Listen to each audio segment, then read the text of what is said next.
My mom actually died when I was younger. As she was about to leave her kids and her husband, my mom was worried about having to get treatment because it would have bankrupted our family. Our insurance company refused my claims. They'll gladly let a vulnerable boy and his family suffer. I actually used to be a fiscal conservative, diehard Republican, and I lost everything. This is my sister Diana, and the medications for her autism are more than $2,000 a month. The same medication in another country is $14. Force a vote for Medicare for all. We are the only developed nation on Earth that does not have some form of universal health care. I went to the emergency room. They said that I needed to follow up with my doctor, and I can't go see a doctor. I don't have health insurance. I can't pay this bill. I've been working in a nursing home about 5-6 years now, and they're telling me I don't deserve health care. I'm going tomorrow to a nursing home with active COVID patients. Force the vote. Let there be a vote for Medicare for all. If we had a Medicare for all system, my dad could have just gone to the actual doctor and they would have caught the cancer earlier. Force the vote now. Hashtag force the vote. People don't go to the hospitals because they don't have insurance. Force the vote. We need Medicare for all.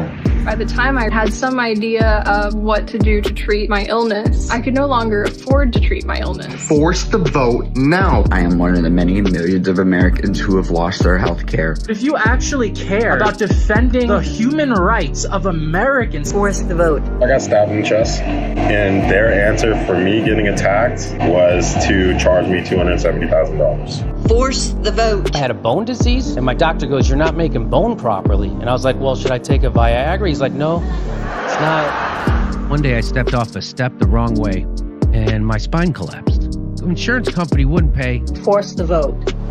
My father had health insurance, and we had to fight the health insurance company to try to get to pay for his life-saving medication. And I was sitting in a hearing where one of the Blue Cross Blue Shield representatives was sitting in front of me laughing.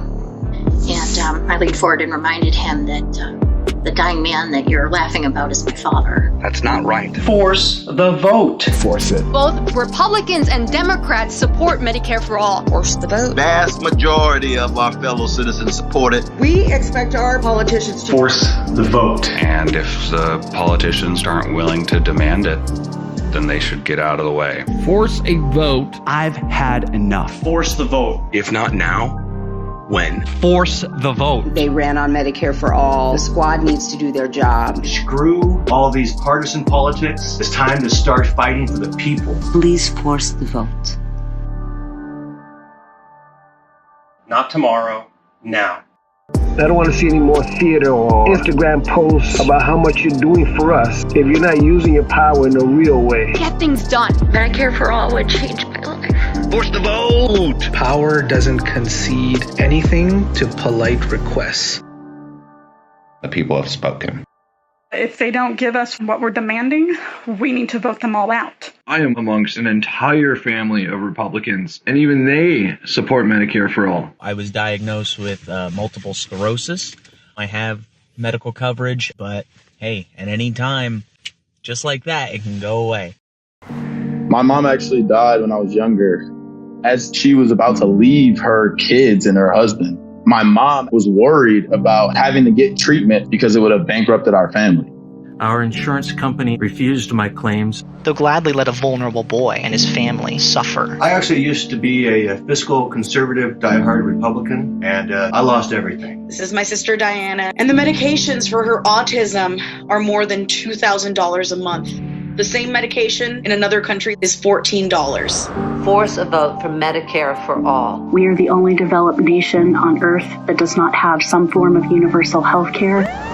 I went to the emergency room. They said that I needed to follow up with my doctor, and I can't go see a doctor. I don't have health insurance. I can't pay this bill. I've been working in a nursing home about 5-6 years now, and they're telling me I don't deserve health care. I'm going tomorrow to a nursing home with active COVID patients. Force the vote. Let there be a vote for Medicare for all. If we had a Medicare for all system, my dad could have just gone to the actual doctor and they would have caught the cancer earlier. Force the vote now. Hashtag force the vote. People don't go to the hospitals because they don't have insurance. Force the vote. We need Medicare for all.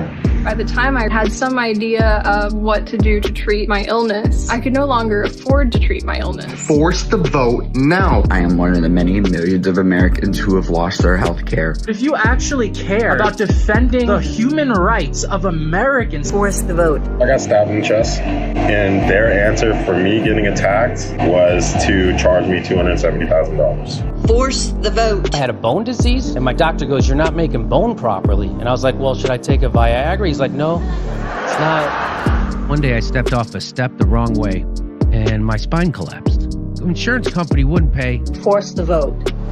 My father had health insurance, and we had to fight the health insurance company to try to get to pay for his life-saving medication. And I was sitting in a hearing where one of the Blue Cross Blue Shield representatives was sitting in front of me laughing. And I leaned forward and reminded him that the dying man that you're laughing about is my father. That's not right. force the vote. Force it. Both Republicans and Democrats support Medicare for all. Force the vote. Vast majority of our fellow citizens support it. We expect our politicians to Force the vote. And if the politicians aren't willing to demand it, then they should get out of the way. Force a vote. I've had enough. Force the vote. If not now, when? Force the vote. They ran on Medicare for all. The squad needs to do their job. Screw all these partisan politics. It's time to start fighting for the people. Please force the vote. Not tomorrow, now.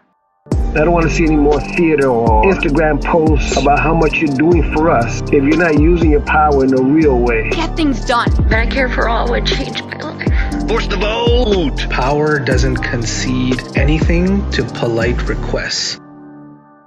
The people have spoken. If they don't give us what we're demanding, we need to vote them all out. I am amongst an entire family of Republicans, and even they support Medicare for all. I was diagnosed with multiple sclerosis. I have medical coverage, but hey, at any time, just like that, it can go away. My mom actually died when I was younger. As she was about to leave her kids and her husband, my mom was worried about having to get treatment because it would have bankrupted our family. Our insurance company refused my claims. They'll gladly let a vulnerable boy and his family suffer. I actually used to be a fiscal conservative, diehard Republican, and I lost everything. This is my sister Diana, and the medications for her autism are more than $2,000 a month. The same medication in another country is $14. Force a vote for Medicare for all. We are the only developed nation on Earth that does not have some form of universal health care. I went to the emergency. Yeah. Can I have editing access to that? No, I don't need that. Okay, we're starting 5, 4, 3, 2, 1.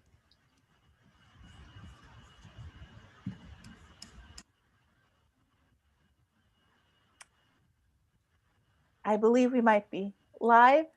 Hi. Hi. Hey there, Katie. It's always nice to see your face. You too. For those of you who don't know us, I'm Brianna Joy Gray. I'm the co-host of Bad Faith Podcast and the former National Press Secretary for the Bernie Sanders 2020 campaign. And I'm so glad to be joined right now with Katie Halper. Katie, hi. Where can people find you? How do they know you? Well, I'm the host of the Katie Halper Show, and I'm the co-host of Useful Idiots with Matt Taibbi, and you can find both of those shows on YouTube and iTunes.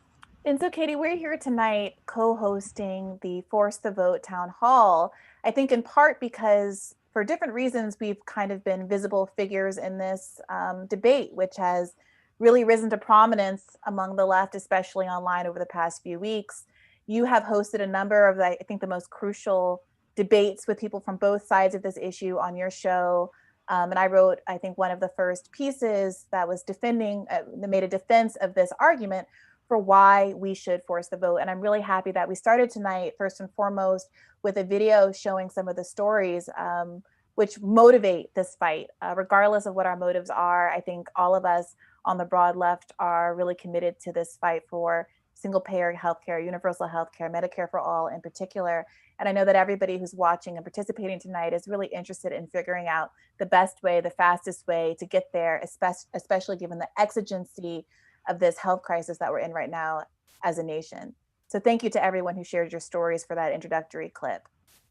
And you can also, of course, follow and use the hashtag Force the Vote to be, kept to be stay updated about all of this. I just wanted to, before we start our program, which is really excellent, I wanted to ask you, Bree, about how you got involved in this movement and why you wrote about it in the first place.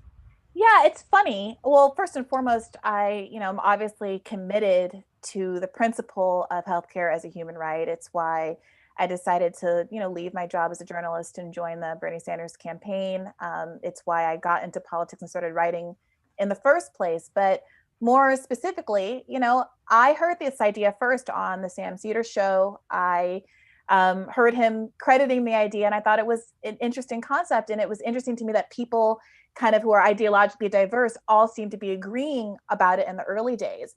And when I saw some of the counter arguments coming out, I think the lawyer brain in me was like, I think that the logic here isn't necessarily sound. Let me write a kind of clean case for the reasons why this might be a good and strategic idea. And over the course of the past few weeks, as the debate has developed, I've only seen more reasons. I've only had my belief in this strategy affirmed. So I'm really interested to have an opportunity to unpack it more tonight and to wrestle with some of the questions and counter arguments that have come up over the past few weeks. And also, I just wanted to kind of connect your thesis on this. It seems like you're pretty consistent in wrestling with these issues and unpacking them, because during the primary, you wrote a similarly controversial, I would say, very well argued piece called "In Defense of Litmus Tests." And I think there's a connection between those two pieces in that you're really looking at how the left can get concessions from our representatives in a way that I think some people are uncomfortable with and see as a kind of betrayal or see as capitulating or empowering Republicans. So I just wanted to give you the chance to respond to that.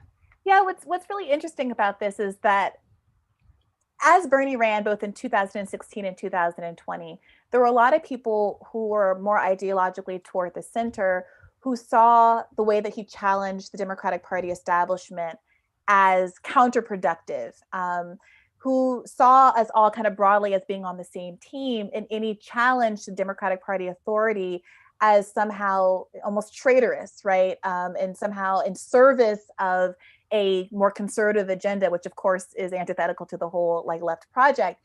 And what it feels like at times, I think the connection that you're pointing to is that, yes, we are all on the same side. We all are ideologically pointing toward Medicare for all.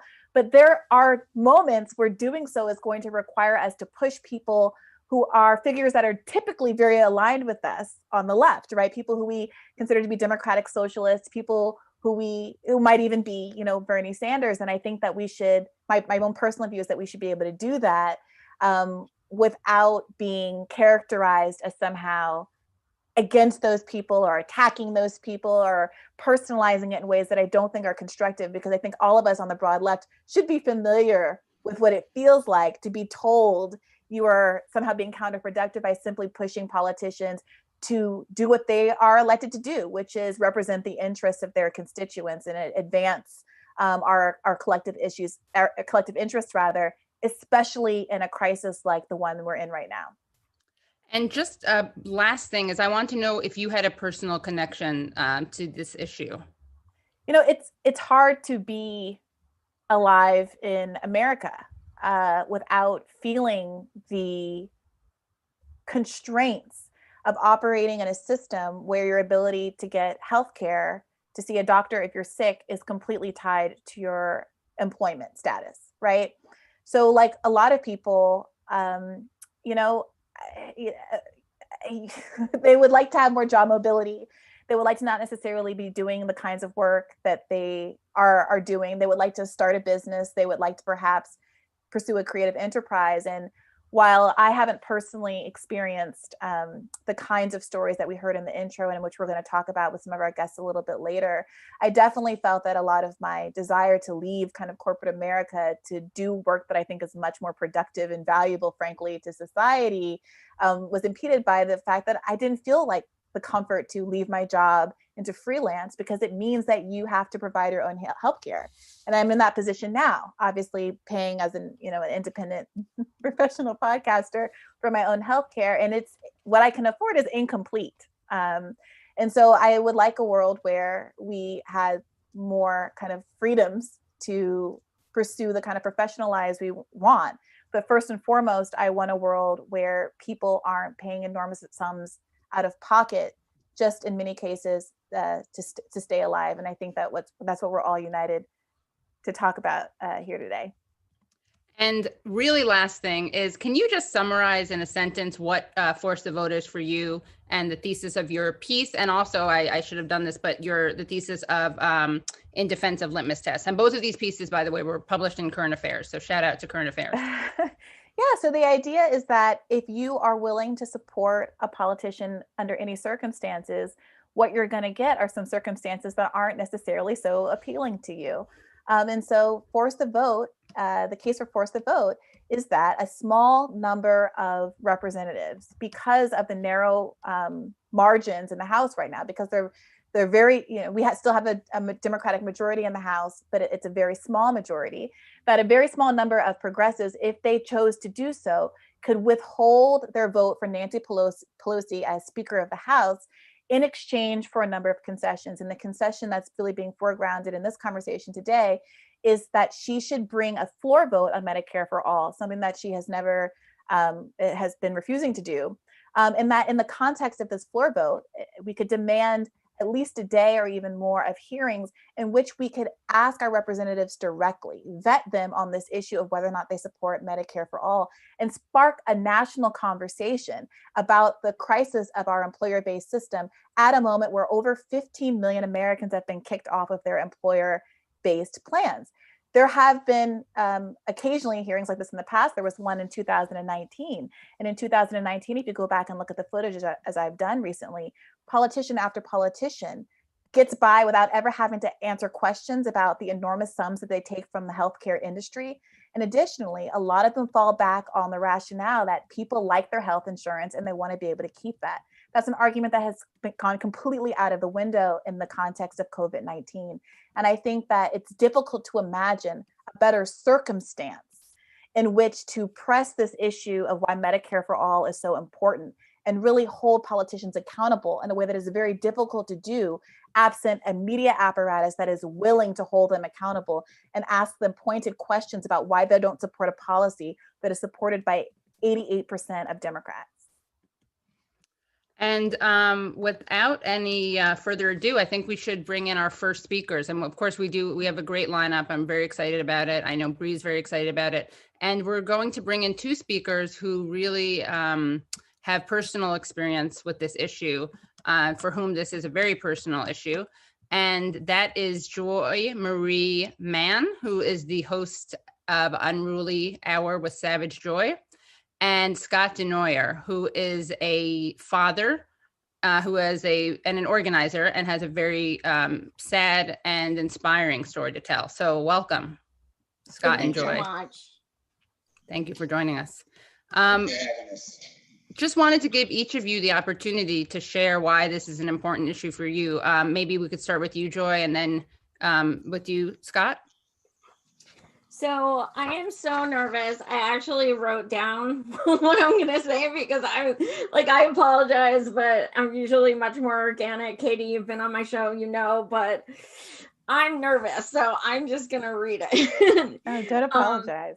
Thank you so much for giving me the honor of speaking tonight with so many incredible people. Ryan Knight, I love you with all my heart. I am told that you gave up your spot so that me and Scott can talk. So thank you. That means so much. And it proves that you are 100% about the issues. So my name is Joy Marie Mann, otherwise known as Savage Joy. I am in Harrisburg area, Pennsylvania. Some of you may know me from the Unruly Hour, as Katie said. and co-author of the parody book about resistors, the Yas Queen Chronicles, which Miss Bree is in. If you want to learn more, you can listen to Nina Turner's most recent podcast, in which we discuss how my disability, how I overcame that to co-author a book. So in any case, I was speaking to you today, not just as someone in independent media, but as someone who also became unexpectedly disabled. One night I went to sleep like normal, and I woke up with most of my eyesight gone. I thought perhaps I was still sleeping. I was completely disoriented and told my husband to hand me my glasses. I put them on and realized absolutely no change. There was, it was like I just suddenly put on a blindfold. I was completely, confused and overwhelmed. I struggled to get dressed, and my husband took me to the hospital. It was there I was diagnosed with a rare disorder named myopic degeneration. Since 2019, my entire life has changed. There was no progression of losing my sight. It was literally overnight.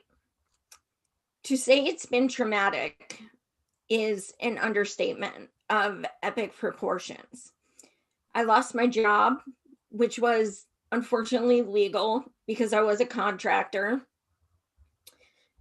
And I went from typing 52 words per minute to 21 with mistakes, which was one of the reasons they let me go. I have worked in healthcare for over 10 years, ironically. I stopped being able to do many of the things I love. I was an English major and now find myself unable to read books. For instance, things such as simple as trying to put a pen cap on a pen will send me into ugly crying because of frustration. It takes many times to do things that we've all done so many times so thoughtlessly. I'm constantly walking into things and fall down a lot. My life has been uprooted completely. In January, despite everything, I decided to move from Pennsylvania to Iowa for 5 weeks to campaign for Bernie Sanders. It was a struggle in so many ways. I'm not allowed to drive. I only knew one person. I'd never been to Iowa. And yet somehow I was convinced I could still go door to door in 4 degrees with ice and snow. I think a lot of it was denial, but those 5 weeks taught me that I can still do some of the things I want to. I bring this up because one of the highlights of those 5 weeks was meeting Congresswoman Rashida Talib.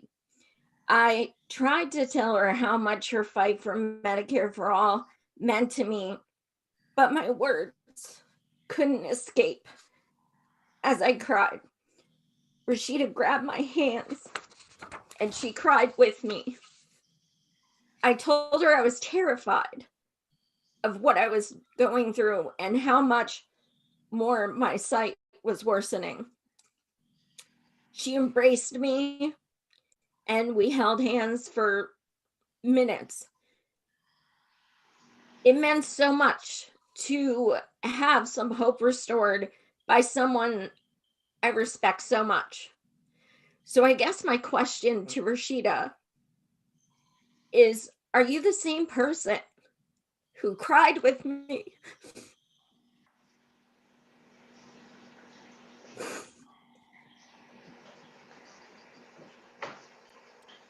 and held my hands as we discussed the need for Medicare for All?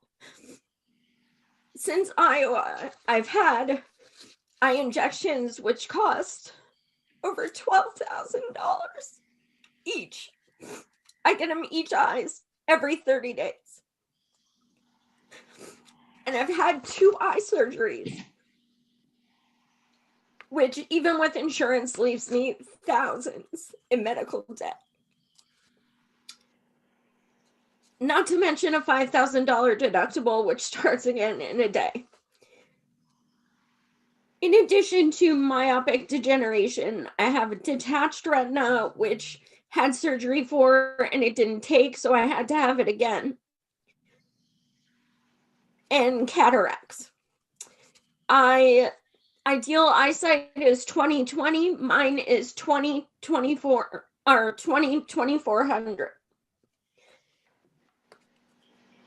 I was visually impaired, then legally blind, and now I'm visually disabled, all within less than a year. I do not share this to scare you. What happened to me is very rare, but I do share it with you because it's important to realize that while you may not need Medicare for all today, you very well may need it tomorrow. On top of having your life turned upside down when becoming disabled, why the hell should everything be exacerbated by things like pre-authorizations and medical bills and countless insurance phone calls?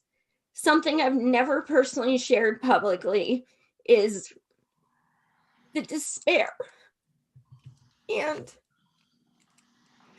deep depression which comes from becoming disabled. The feeling of being broken and feeling like you're a burden because suddenly you need to ask for help for the littlest things. And sometimes when you go to bed, hoping you just don't wake up the next morning. My question to Rokana is, are you the same person I interviewed on my show 4 times who continuously supported Medicare for all?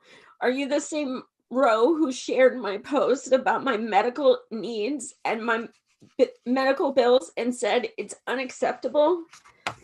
My question to AOC is, are you the same person who I interviewed on my show who told me that you're an activist and would always fight for Medicare for all?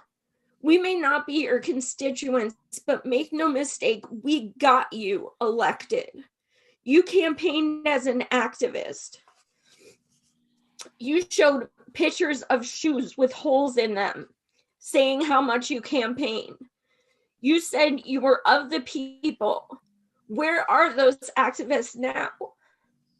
I can't comprehend how their trepidation of pissing off people who already loathe you, people like Pelosi, who you refer to as Mama Bear, who have done nothing but insult you, belittle you, and block you. Why are you worrying about what she, of all people, thinks? She already knows how she feels, and she will not be swayed. You don't even have to do this alone. It would be with other reps and with thousands and thousands of supporters backing you. Your fear is not doing yourself any favors. There is no doubt the establishment knows about force the vote, and they're waiting to give cheers with their mimosas if you disregard those of us you have always said you are one with. Some people love to say it won't pass anyway, but they're missing the point. Whether it passes or not, this weekend is important because if we stand up and fight for it, that is also a victory. If it was a bad strategy, Pelosi would have already done it. As someone who has become disabled, it is frustrating to see people who say they have no medical bills and no medical needs say forcing the vote now is not the time. What makes you think you can speak for those of us who have those pains right now? We have a president-elect who couldn't care less. We have a president-elect who said he would veto Medicare for all if it came across his desk. We have the man who made Medicare for all a household term and wrote the damn bill, who's been shafted yet again. And so give us something. Give us some bit of hope. We have nothing but each other right now, and I would love to say the people in power aren't as stronger as the power of the people, but is that the case? If you guys can't even stand up and be the activists that you say you are, you need to choose your loyalty. Is it the people who constantly disrespect you, or is it the people who got you elected? We fight for those who cannot fight for themselves. We fight for those who are hurting. We fight for the hopeless. We fight for a healthier tomorrow. Never, ever lose your sense of outrage. And you're damn right. Force the fucking vote. Thank you. Thank you, Joy. Thank you so much. Thank you so much for your vulnerability. Thank Yeah. you for sharing your story. And we wanted to now invite Scott to share his story. And thank you again so much, Joy. And everyone here, I mean, thank you all so much. I mean, you've all been such warriors for Medicare for All, and you've helped elevate my voice, and I can't tell you all thank you enough. I'll tell you that the story, what happened here was back in February of 2019, my oldest son, Danny, moved in with me. He was having some domestic problems that rolled into a couple of legal issues. After about 3 weeks of staying with me, he comes home to me and he's like, Pops, I want to get my medicine refilled today, and I found out my insurance had been canceled. I'm like, okay, Danny, not a big deal. How much is it? He tells me it's $250. It was a big deal. We don't have that kind of money kicking around our house. Well, the medication he was on was risperidone, and it has a known suicidal risk from withdrawals. I tell Danny, we're going to try to come up with the money. You have an appointment next Tuesday with your therapist. I'm sure she can help you out. In the meantime, you should call Fidelis and find out what happened. Fidelis Care is owned by Centene, which made $60.1 billion in 2018 after adding managed Medicaid, a program for the poorest and sickest among us, which was the program Danny was on. He didn't call first thing. He waited till like April 1st or April 2nd. When he called, he found out that he had missed a $20 payment. Again, to a corporation that made $60.1 billion off of the sickest among us. Centene was also sued in Iowa, and I believe they had to pay out something, I think it was like $3.4 billion for the same exact thing of denying care to managed Medicaid patients. Now, April 9th comes around and I'm sitting in my kitchen. It's about 11:20, somewhere between 11:20 and 11:30 in the morning. And 32 seconds after Danny posted it, I see his farewell note on Facebook. I'm going to share it on my Twitter with everyone now. His note says to me, I just want everyone to know that I love them. I'm saying goodbye. This world wasn't meant for me. Maybe the next life will be better. I super glued my seatbelt, double checked. I don't have the strength to open it. And I choose death by drowning because I can't get above this pain. I'm sorry for hurting those who care. This is selfish, I'm sure. But I've been staring at the water for hours now, and I've made my decision. Daniel and Hazel, I'm so fucking sorry. He drove his truck into the Mohawk River at that point. I didn't know it was the Mohawk. His post had a picture of the cab of his truck overlooking the water. I lived 5 minutes from Saratoga Lake. And I thought that's where he was. I jumped in my truck, in my car, and I raced down to the lake. I was driving about 65 miles per hour to get around it. I was looking for muddy water or something. I couldn't save Danny, but I promised him at his funeral and his brothers and sisters, I'm going to make our lawmakers look me in the eye and see the consequences of their decision. 2 weeks after this, Representative Rocana shared Danny's story on the House floor. A few weeks later, to my surprise, our VP-elect Kamala Harris then shared Danny's story also, saying that we need to pass Medicare for all. Kamala, I hope you see this. I promise to look our lawmakers, look me in the eye and see the consequences of their decisions. 3 weeks after you did that, you introduced a plan that would have rewarded Danny's murderers.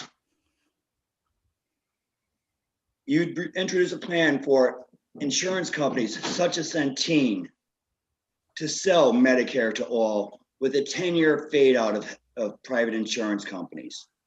Now you call them private insurance companies, and who coined that term for them? They did. They're not private, they're privatized. Let's stop spinning all these little dark truths that they're just wrong. They're corporate controlled medical insurance. If you want to say that Medicare for all is government controlled healthcare, then what we have is corporate controlled healthcare. And they'll deny your child a life-saving medication for a lousy $20. Even ancient Rome put the price of a human life at 30 silver pieces. That's $185. That's insane. We're not even $185. We're talking $20, and we're going to deny a person a medication with a known suicidal risk. Fidelis, by the way, is also owned by a Catholic priest. It's just gut-wrenching to think that a Catholic priest will deny a patient a medication with a suicidal risk, knowing their view on suicide. I'm glad I don't believe in their teachings at that point. What our politicians need to understand is it's not just numbers. They're not games. We are people. I'm just a dad. I've got nothing in my life. We have a broken car that we're always trying to get fixed so that we can get to work, risking our life for minimum wage. And all we want to do is live. I mean, is it so bad to say that somebody on Medicaid should get a medication when they need it? Is this what we're worried about? Meanwhile, we can have somebody like Mr. Neerdorf, who owns Centene, make a $26.7 million salary. And that's not including everything that they're hiding. And if you think this is a joke between these politicians, you have to understand, I considered running against Elise Stefanik.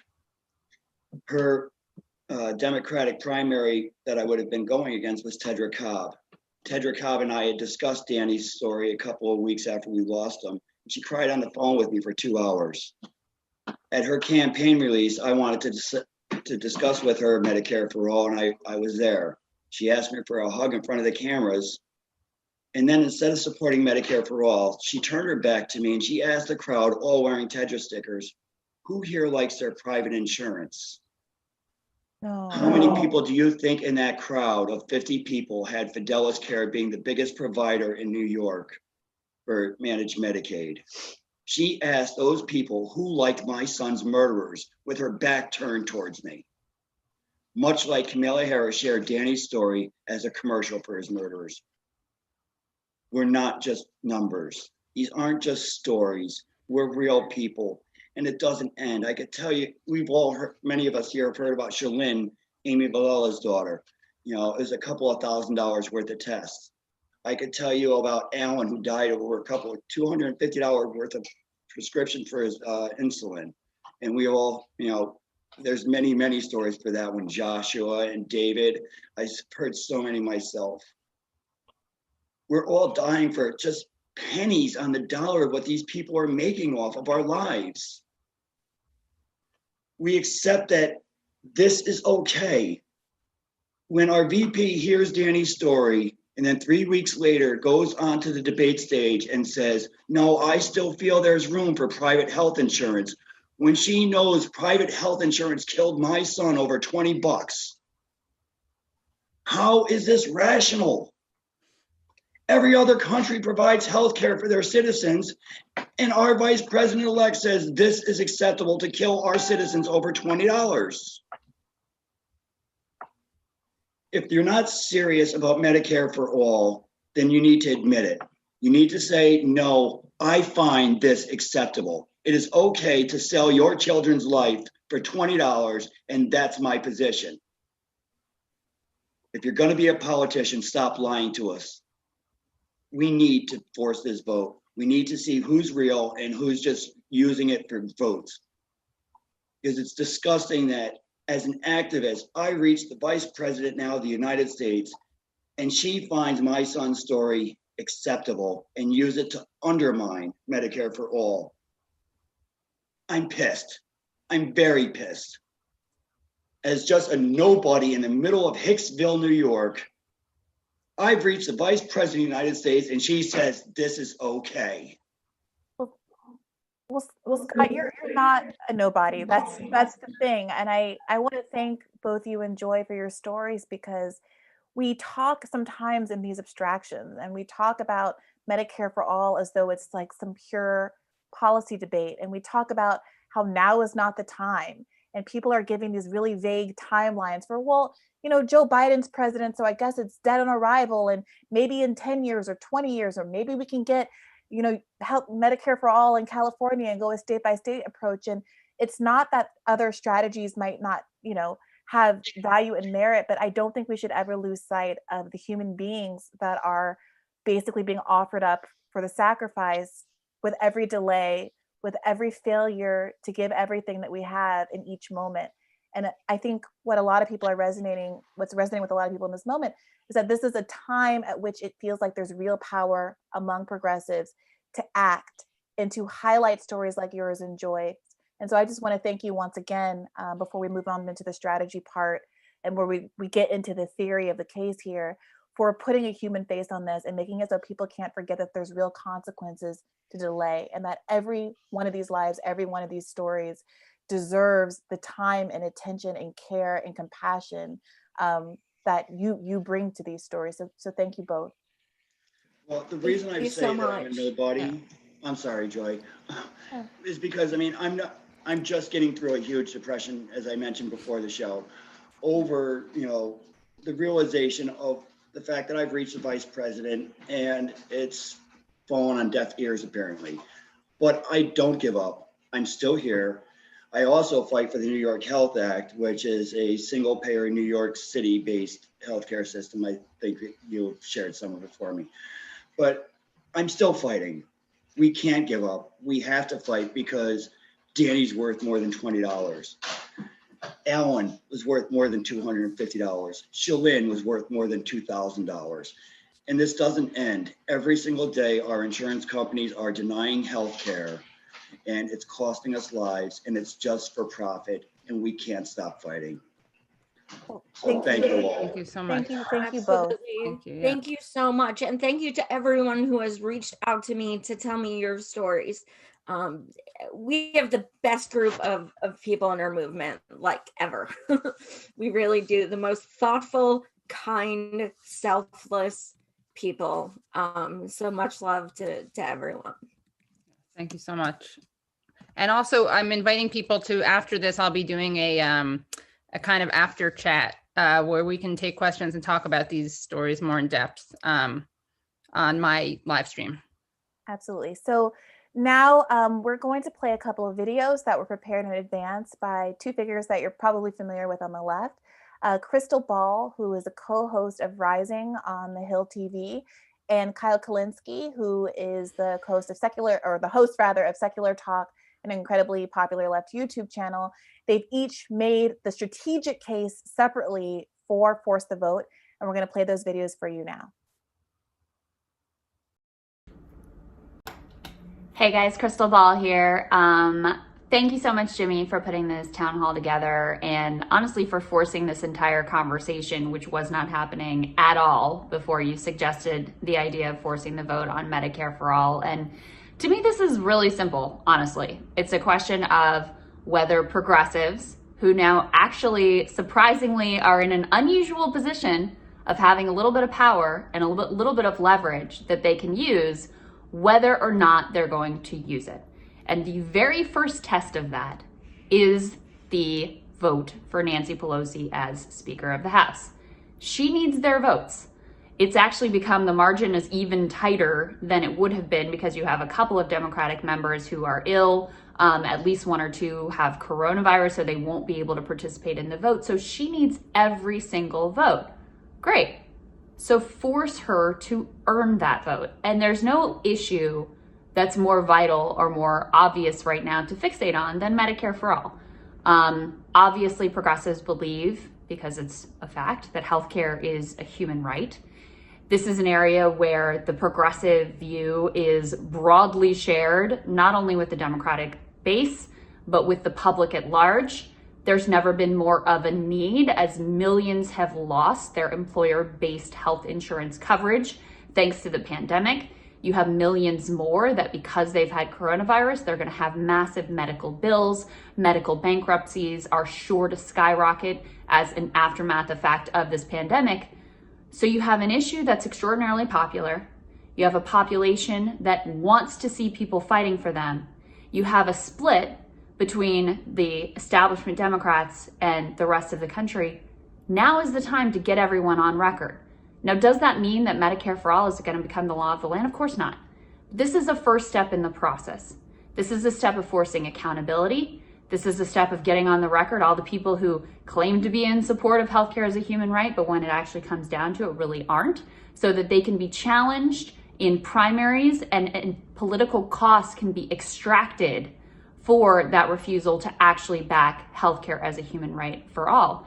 Because that's the way you ultimately force change, is by forcing a political price for that issue not ultimately being supported. It's no mystery here. These are similar tactics to what the Freedom Caucus on the other side of the aisle used extraordinarily effectively. This is an incredible opportunity because progressives, thanks to the fact that House Democrats had a pathetic performance in the election and have a very slim margin in the House, progressives actually have a lot of leverage here, and just a few of them put together on this vote and hopefully moving forward in the future can force a lot of change in action. So are they going to use the power? I mean, Jimmy, I thought you put it best when you said on our show that the greatest abuse of power is not using the power that you ultimately have. So it's kind of a put up or shut up moment. We'll see what they're made of and what they ultimately decide to do and how they decide to conduct themselves in this coming Congress. Are they going to try to play the inside game, be players in the game, try to work some magic through backroom deals? Never going to work, never going to happen. Progressives do not have institutional power, but they do have grassroots might and grassroots power. And that's what this idea really focuses on, leveraging to try to move the ball forward in very difficult circumstances. So thank you for engaging in this debate. I think the idea is really important. I think it's really timely and is going to reveal a lot about how the next Congress is going to ultimately unfold. Thanks, guys.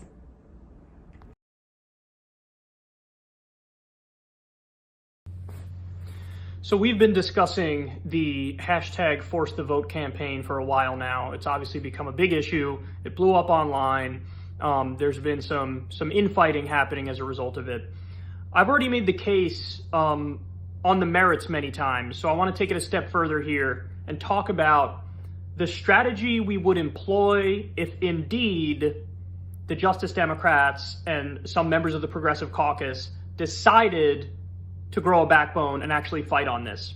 Just to review real quick the general argument in favor of hashtag Force the Vote. There's a principled argument and there's a strategic argument. The principled argument is there's a pandemic, 320,000 Americans are dead, and we have a healthcare crisis. What better time to fight for universal healthcare than during a healthcare crisis? It's a unique moment in history where this issue is on the forefront of everybody's mind. A poll just came out the other day. The number one issue in the minds of the American people is healthcare. So don't tell me that during a pandemic, we can't do that. The principled argument is simple. If you were in 1959 in Mississippi, I hope you would unapologetically argue to end segregation, even if it appears at the time like it's not strategic and you need to do these procedural things first or whatever. No, I would hope you would stand up and argue vociferously for ending segregation because it's the right thing to do as a matter of principle. Same thing with women's right to vote. Imagine arguing for that in 1918. People would look at you like you're crazy, and they'd be like, they don't have the right to vote, and what makes you think we could force this thing through? It's kind of wild, right? Yeah, but it's the right thing to do. It's the morally correct thing to do. It's the virtuous thing to do. And human beings derive meaning through purpose and through trying to do the right thing. And forcing a vote on Medicare for all, I can't imagine anything that's more worth it than that. I can't imagine anything that would give the people who are partaking in the fight more meaning and purpose. So that's the principled argument. The strategic argument is that these kind of tactics worked perfectly for the Tea Party. The Tea Party voted to repeal Obamacare like 50 times, and they rode the enthusiasm of their base to electoral wins. And then I would even make the argument that Donald Trump's 2016 victory, winning the White House, was sort of the culmination of the Tea Party shifting the discussion to the right and shifting the Overton window to the right over an extended period of time. And when you have aggressive, unapologetic people making arguments, they become a force to be reckoned with. You know, John Boehner said, "I'm done being a Republican leader," because he was so annoyed that he couldn't corral the Tea Party. So through force of will, they shifted the conversation right. What we're asking for is through force of will to shift the conversation left, to get the Democrats on the record when it comes to Medicare for all, show us exactly who to primary. But here's the more important point. So forget the principled argument, forget the strategic argument, although I think both of those arguments are sound and I advocate both of those things. Let's say we get to the point where we're going to have that debate and the Justice Democrats sign on. We can leverage our vote for Pelosi. Hey, we'll only vote for you if these needs are met. David Sirota wrote a great article saying, yes, do force the vote, but also here are 4 or 5 other things that you should advocate for as well. Totally agree with David Sirota on that. So list those things, but when you get the floor vote on Medicare for all, this is not just symbolic. Yes, there's an overwhelmingly likely chance the vote goes down, but it's not just symbolic, because you should want to be on the record fighting this fight, because you never know what good can come if you stand up there and speak the truth. And we already have a spark for this movement, but this would light a wildfire for the movement. And this is a situation where you have hundreds of thousands or millions of people descend on Washington and make phone calls and organize and protest and maybe even get a general strike. So here are the points that you make when we take this fight on. I want to see Justice Democrats on the floor of the House making these arguments. Number one, we're the only developed country without universal health care. We're the only one. That's unacceptable. We're supposed to be number one in the world at everything, right? Biden loves to say that. Oh my God, there's nothing we can't do when we put our minds to it as Americans. Okay, agreed. Medicare for all, universal health care, single payer. We're the only developed nation without universal health care. That's unacceptable. That needs to change. That's point number one. Point number two, medical bills is one of the top causes of bankruptcy. Again, we're the only developed country that even has the category medical bankruptcy. Make this argument on the floor of the House when we're forcing a vote on Medicare for all. And then show everybody, show the American people. Clip it out, run it on your YouTube channels, go on CNN, MSNBC, Fox News, make these arguments to everybody's face. We got nothing to hide here. We're the ones who are fighting for the American people. The next point you make, number 3, depending on which study you look at, anywhere from 45,000 to 60,000 Americans die from lack of health care every single year. Every year. That's unacceptable. How many more years are you comfortable going without Medicare for all? Forget the pandemic, which is bad enough. 320,000 people dead and rising. But 45,000 to 60,000 a year, even pre-pandemic? So if we're not fighting for this, are we just co-signing about 50,000 deaths every single year? Is that what we're doing? I'm not okay with that. Are you okay with that? Nobody should be okay with that. Every Democratic congressperson should be screaming these things on the floor of the House of Representatives. How about this fact? Medicare for all covers everybody and saves us $5 trillion over a decade. Saves us $5 trillion, but covers everybody. Medicare for all increases freedom. It doesn't reduce freedom. It increases freedom. Right now, your health insurance company could tell you, I'm going to get in between you and your doctor. I'm not going to let you see that doctor because that doctor's out of network. Medicare for All says you go see whatever doctor you want to see. It increases your freedom. And then the final point I'll make is this. I don't know what number I'm on, 5 or 6 or something like that, but the for-profit health insurance companies are a mafia. They're an unnecessary, rapacious, price-gouging middleman that gets in between you and your doctor and takes their cut. We don't need a mafia taking their cut. Right now, during a pandemic, or during any health crisis you happen to go through, even not during a pandemic, why should there be a middleman that's taking a cut? We don't need a middleman. That's a scam. That's why they're a mafia.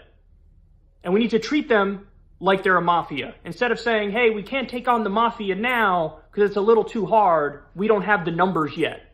Well, then you better get the numbers. You better get to work on that. You better twist arms where you need to twist arms. You better form alliances where you need to form alliances.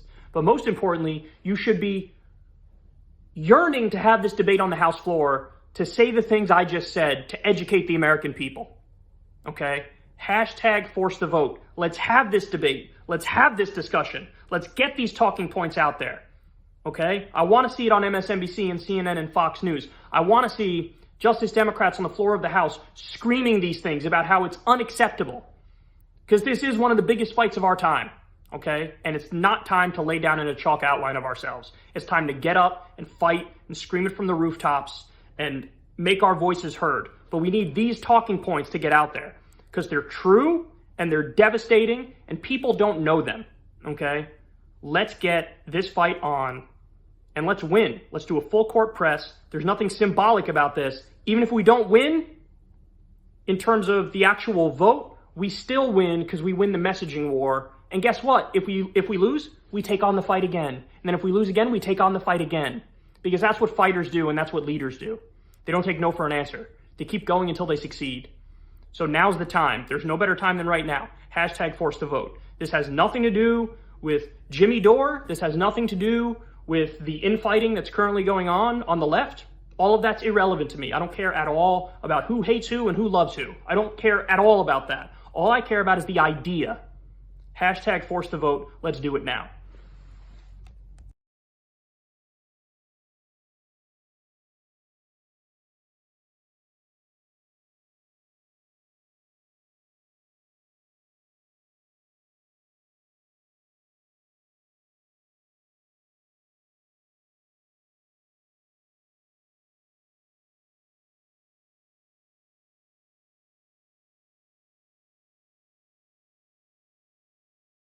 Muted. Right? Okay, you're good. Okay. And thank you so much to Crystal Ball and Kyle Kalinske. And really excited to bring in our next two guests. And they are none other than Justin Jackson, from the LA Chargers, a running back, and Jimmy Dore. Hello, can you hear me? Show. Am I on? Yes. Katie, I once again, I want to say thank you for finding a way to contain your excitement when you introduced me. The way that you can control your emotions. I know you're jumping up and down I'm trying to inside doing set you up. cartwheels. I want to give you the contrast. Yeah. I know you're doing cartwheels inside. It's an amazing show of emotional restraint. But I want to say thank you for hosting this and doing a great job. This has been an emotional evening already. It's a super important evening. And right now I want to talk with Justin Jackson about, we've heard his story earlier on. I just want to talk to you about, you talked with AOC directly on Twitter, and it was about strategy, right? And so you just laid out quickly you just tweeted out saying, hey, here's a strategy. Let's use it. And can you tell people what happened from there on, Justin? Yeah, AOC responded, and she went on to give, what we consider some excuses of why, right now wasn't, the particular moment in time to do this, or there were some other, things that were going on behind the scenes that we weren't necessarily aware of. And, after hearing stories like, Scott and Joy, and just all the stories that we've heard throughout this healthcare crisis, to me, That's not acceptable. It's really not. To, like Kyle was saying, to not be doing every single thing. Because why not? We don't, like Crystal said, we don't really have any institutional power right now. So why not? You can't work within the system to beat the system. It's not going to work. You have to, use your base, which is really the only thing that, progressives have, is the people. And you have to use that to fight against the system, to fight against those people who are denying people like Scott's son healthcare. You have to expose those people because those are horrible people. And I don't care what letter is next to their name. You need to expose every single person who is denying Americans the right of healthcare in the richest country in the world. You need to expose them. And Justin, have you seen any justifiable reasons or any reasons that even make logical sense to you that have been given to you by anybody in power as to why we shouldn't do hashtag force the vote? Can you just mention some of the reasons why and what you think of them? I mean, to me, like I said earlier, considering the gravity of the issue, I don't think any of the reasons that have been given are sufficient enough for me. I think the immediacy of this issue is so pressing that right now is the time. Right now is the time to fight. We might not have another moment for this type of actual leverage. If the progressives came together and actually voted as a block, they could make a lot of change. This is a big moment for them, and they can't pass on this moment because of this or because of that or because we need committee assignments first. We need this first. We need that first. People don't have time to wait. We need this now. We need y'all to be fighting for this. This is why we put y'all in power. This is why we're excited about y'all actually getting in, representing us. Now is the time to represent us. And this is what we're asking. I think that's an important point, Justin, that, the committee assignments were specifically raised as a rationale for why it was better to kind of play the game, as it were. And shortly after that rationale was offered up, AOC, famously lost an opportunity to be on the Energy and Commerce Committee, which would have been a big get, but it seems that playing ball didn't return benefits. And moreover, the other kind of justification that is raised is that there isn't anybody ready to be speaker. And that hasn't been unpacked very much. I don't know how you feel about that, Jimmy. I can tell you how I feel about that. It doesn't matter who's next in line to be speaker, whoever emerges from the conference. If Nancy Pelosi doesn't get the votes, it goes back and someone emerges. It's the same demand, whoever that is, no matter who emerges from the Democratic caucus to be the speaker, the same demand. We need a vote for Medicare for all on the House floor. That doesn't change. So it doesn't matter who it is. It'll be a Democrat, and it doesn't matter who it is. Right, so that's a ridiculous. So that's a ridiculous assertion. The other one was that somehow it could go to Kevin McCarthy. That's already been debunked a million times. That's not true. Don't listen to people who say that. And the other one was that we can't push for $15 an hour minimum wage. We can push for everything. By the way, $15 minimum wage already passed the House, so you don't have to ask Nancy Pelosi to do that. She's already on board for that. So is Joe Biden. So these are all ridiculous reasons that we've been given from elected officials, public servants who ran on doing this. And let's remember, as Kyle Kalinske said, that we elected them to do a hostile takeover of the Congress and the Democratic Party. Not to do a nice takeover, because that doesn't work. So they have to start fighting. And right now, the progressive movement is devastated and decimated. Right? Bernie jumped out of the race, didn't get any concessions. We've got nothing. And right now, what we do have is actual leverage and power. And so that's the strategy. And if they find a way to get out of it right now without enforcing their leverage on the behalf of 9 out of 10 Democrats, the whole world is going to see that. I'm not calling to cancel AOC, Mark Pocan, Ro Khanna. I'm not calling to cancel anybody. If they don't do this, they are canceling us, and they are canceling their own campaign promises. Yeah, I think at that point, I just really want to make it sure that people hear that there is no risk. There's no risk unless Democrats vote for a Republican. There's no risk of ending up with a Republican speaker. What happens is you get consecutive rounds of voting. This has happened historically dozens of times until people finally come to a consensus. who the speaker is going to be. And the point is that cycle, that having to go through that process again and again until certain concessions are met, is exactly how you get concessions. That's real leverage. That is something that is tangible. And in addition to force the vote, which I think is a crucial linchpin in this, right? Because Nancy Pelosi is very unpopular across the aisle. 3/4 of Americans want her to step down. I think that's a crucial part of this ask, but that doesn't preclude other asks, right?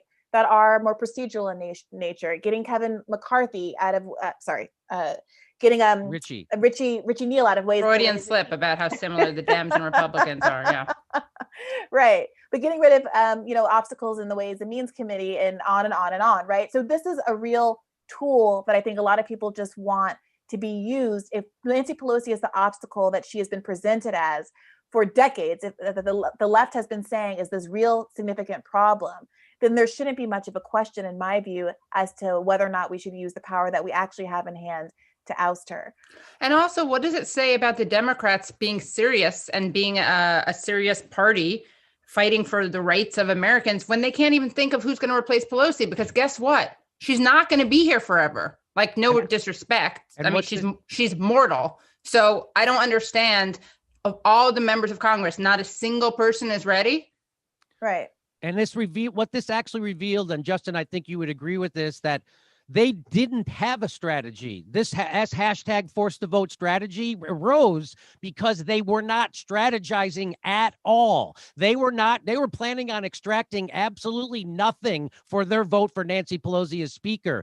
And then when Justin confronted AOC on Twitter, she said that they were working behind the scenes in secret negotiations for committee chairs and committee appointments. And then she just got kicked off her committee. So that was also not true. So they're not strategizing at all. And this is the only strategy. And when someone says now is not the time, you ask them, when is that time? There is never going to be a time. In 2 years, the Democrats lose the speakership. They lose control of the House for sure. And then they'll probably lose the presidency after that. So we're not going to, this is the only chance. Justin, let me ask you, as a running back, you're performed at the highest level of sports there is. When you're running and there's a hole that opens up in the line, do you hit that hole as soon as you see it, or do you wait to see if there's going to be a bigger hole later sometime? Yeah, now is not the time. Yeah, that's actually a really good analogy. I just want to reinforce what you said and the fact that progressives, I mean, we think about what Bernie was able to accomplish over the years when his message wasn't popular and when his sorry, I got my doorbell ringing. But when Bernie was by himself, it's AOC. Right. When Bernie was by himself in the Senate and his message wasn't popular, how much he was able to sneak into bills by getting people to vote vote with him as a bloc. Now we actually have a lot of progressives that we elected into Congress that can vote as a bloc, that can do this as a bloc with this small majority. Like Jimmy's saying, this is probably their first big moment where they can actually use this leverage, voting as a bloc, to get actual concessions. Yes, they can do it in the future if they're trying to, the House is trying to pass bills or whatever, and they need them to, get over that majority. So they need to start strategizing and thinking of voting together so that they can have even more power, moving forward. We know they don't have this institutional power that we wish they did have, and we can still work on getting that. But right now is when you need to build your messaging campaign, build, like the Tea Party, like the Freedom Caucus did, actually build up some wins so that you can, get your message out there more to people and spread it more far and wide. This is the first opportunity for them to do that. And it's really not a time when they should squander it, because one of our biggest policy asks is, like Kyle Kalinske just said, is at the center of everyone's mind right now. So you need to be doing something on that front to help us advance it. Not every ball you throw is going to be a touchdown the first time, right? You can tell I really follow sports. That is right? That's football, a touchdown, right? Basket is basketball. Okay, just checking out. Well, thank you both. Justin, I want to ask you before we move on to the next set of panelists. Do you have anything that you would directly want to say to the members of the squad, either about what this fight means for you or what you'd like to hear from them in terms of their justification of the strategy they're choosing? It seems that they're choosing now. Maybe we can go from Jimmy to Justin? Well, I'm going to be coming on later on, but I would just say exactly what I just said before. We're not canceling the squad. The squad is canceling America if they don't fight and use the leverage that they have. The worst abuse of power is having power and not using it. And they have it right now. And if they fail to do that, everyone sees what they're doing, and it will completely decimate anyone who runs for office as a progressive ever again, because they'll see that they're not fighting. So what we're asking is for you to fight, do everything, scratch and claw to get people health care in the middle of a deadly pandemic. And if you don't, you are canceling America, and everyone will see that, because you do have the power. Who do you answer to? Do you answer to the Democratic Party, or do you answer to the movement? Do you answer to your voters, or do you answer to oligarchs? That's what everyone's watching right now. And there ain't no amount of bullshit that's going to get you out of it. That's what I say. Thank you, Jimmy. Justin? Yeah, this fight, the Joy and Scott sharing their stories earlier, just incredible. This fight is very personal to me as well. I lost my mom when I was very young. And I didn't realize until I got older, talking to my older siblings and some of my family members, that, paying for, cancer treatment month after month after month can bankrupt you. Something you can't control can everything you've worked your whole life to get, it can strip all of that away just because your cells decided to start attacking your body. No fault of your own, right? And so realizing that we live in a system like that, where someone is, possibly gonna die from cancer at 30 or 31 and has a family, they have to worry about paying. Maybe they want to leave earlier because they don't want to bankrupt their family. Like, the fact that that has to be even anywhere near your mind is so inhumane. And for that to happen in this country, and that doesn't make me unique, that makes me common. I am one of the common people and common families that go through this in this country. And it doesn't happen, a few miles north of where my dad grew up in Detroit. That doesn't happen there. It happens here, though. And so we have to fight for this. And that's why I'm so passionate about this. And that's why I'm, reaching out and trying to reach out to these people who I was so excited about, because I was, finally, like, we're going to have people in there fighting for us, actually fighting for the issues we care about. And they're not worried about any of that other BS. They're going to do it because it's right. Like Kyle was saying earlier, because it's right, they're going to do that. And so we're pleading with them to do this because this is what's right. When you hear stories like Scott, when you hear stories like Jimmy, when you hear stories like Joy, you know that you have the backing of the people. So you need to use that. You have the moral high ground. You need to use that to help us get to where we deserve to be as a country. Thank you so much for that, yes, Justin. And thank you for really championing this fight, Jimmy, and bringing it to the foreground. You're right that medical bankruptcy is the #1 cause of bankruptcy in this country. I believe 500,000 people go bankrupt from medical bills in the richest country in the history of the world every single year.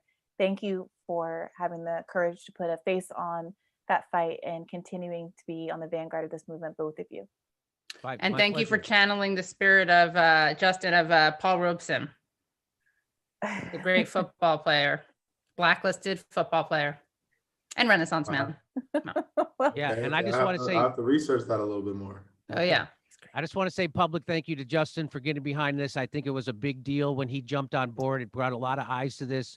Same thing for you, Brianna, when you wrote the defense of this strategy in Current Affair. And Katie, thank you so much for taking time out to do this. It's a big deal. And thanks for hosting all those debates on your show. It's been fantastic. Yes. And come back, everyone, tonight later after this. Katie, youtube.com/The Katie Halper Show. We'll be talking with Jimmy, Justin, Bree, and others from this chat. So thank you. Thank you. So next we want to bring in 2 other people who have been championing this fight. Of course, we all know Dr. Cornel West, a Harvard professor, an author, a philosopher, a poet, and one of the most compelling speakers of our day. And also Nick Brana, who is the national coordinator for the Movement for a People's Party, who's hosting this town hall tonight. Thank you both so much for joining us and picking up this conversation where we left off. I want to ask you, Nick, why you felt it was important for the Movement for a People's Party to get behind this. We recently, as the Movement for a People's Party, announced our advisory council with members such as Dr. Cornel West, Justin Jackson, Jimmy Dore, Susan Sarandon, students, activists, nonprofit leaders, labor leaders, people from all walks of life. And we saw this fight happening, and we for Force the Vote, and we saw it as so much more than being just a fight over even Medicare for All. As big as that is, as impactful as we've all just heard that is, we all have stories. I have a story as well. Thankfully, I've been more fortunate than some of the others that we've had on this call. But this is about more than whether we're even going to get Medicare for All. This is about an entire theory of change. This is about whether our politicians are there to be accountable to us, or whether they're accountable to party leadership and big money. Because what is the point? What is the point, as this debate is illustrating, of having progressives and politicians in the Democratic Party who don't take corporate money, if at the end of the day, they end up listening to the politicians who do take the corporate money? This is the biggest opportunity that we have to advance the fight, meaningfully advance the fight for Medicare for All, healthcare in the only country that doesn't guarantee it as a human right, the only major country. This is the only opportunity that we have, the best opportunity we've had in years, and it is reprehensible that our elected officials, who were elected specifically on the promises to come to power, to enact, to push this issue, and also to defy leadership. Alexandria Ocasio-Cortez said that she was going to vote against Pelosi without conditions when she was elected. She said she was going to form a corporate-free caucus. She said that she was going to primary people up and down the ballot. This is what the Democratic Party does to people. It's not because AOC is a bad person. It's not because the Squad are bad people. They are in a party that is thoroughly, irredeemably corporate. And that's why we took on this fight as the Movement for a People's Party. That's why we're building a major new party. That's why we enshrined as our first principle that we are free of corporate money at the People's Convention, attended by more than 1 million people over the summer. That's why we're fighting this. Thanks, Nick. And Dr. West, you are kind of famous for being able to disagree with people in the most gentle way. I mean, I feel more warmed by your embrace in conflict than I do most people when we're having a good time. So I'm curious what you would say to people who say this is purely symbolic. There's no point of doing this. This doesn't have any strategic value. Why have you gotten behind the Force the Vote movement? Well, I mean, for me, I try to look at the world through moral and spiritual lens. That's why I salute you and Sister Katie, such powerful forces for good. Same with Brother Dore and Brother Justin. But when we hear the stories of Brother Scott and Sister Joy, and we know that is the case among millions of folk in the richest nation in the history of the world, we say it's the corporate greed at the center of the privatized healthcare system, which constitutes a crime against humanity. That's not just a matter of a side issue. It's a matter of suffering. And when you have overwhelming suffering and your system can't address it, and when you have two parties, a corporate duopoly that can't address it, then somebody's got to shout. Somebody's got to cry out. Somebody's got to organize. Somebody's got to mobilize. There's got to be alternatives, vision, organization, execution. So that's very much what we're talking about. And I think in the history of the country, for example, the same was true with slavery, with abolition. Well, we got a progressive version of slavery. No, we want the abolition of slavery. Well, you got Jim Crow under FDR. FDR did some wonderful things, but he didn't hit Jim Crow. What did they Philip Randolph have to do? Make him do it? They make him do it. Put the pressure on him. Here comes Mark Antonio, the Italian brother. I'm standing with you. Same is true in the 1960s. Here comes Stanley Aronowitz. Here comes Martin King. Here comes Malcolm X. Keep the pressure on. How come? The suffering is overwhelming. It constitutes a national emergency. It's a crime against humanity. And we have, so that the corporate greed sits at the center of this. The indifference to that suffering, that's what upsets me so. And what do you say to people, and either of you can take this question, who say, well, there's not enough to be gained and there's too much to be risked in terms of political capital? Brother Nick, you can jump in first and I'll just follow you though, brother. Were you elected for your political capital, or were you elected to do what's right? AOC said in an interview recently that she would be happy to be a one-term member of Congress if that's what it meant to do what was right. AOC also said less than a year ago, in January, she made a point to say that the Democratic Party is not a left party, that the United States doesn't have a left party. The Democratic Party is a center-right or a right party. And when she paused to think, how could she best describe that? She arrived at the fact that we can't even get a floor vote on Medicare for all, not even a floor vote. And so that is why we need a major new party, because what we are seeing today, what we are demanding as a part of this movement, forced to vote, is truly the bar is on the floor. A vote.